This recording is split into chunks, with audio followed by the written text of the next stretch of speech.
जय जगन्नाथ बंधुगण, आपण को अपूर्व संसार चैनल को मु स्वागत करुच्ची। ब्राह्मण अभिशाप परीक्षित किपरि काण है आज जानिबा।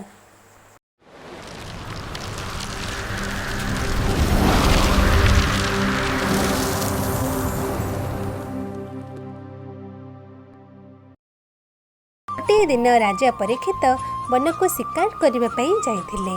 बाटरे जाऊ जाऊ तांको बहुत शोष होइथिला।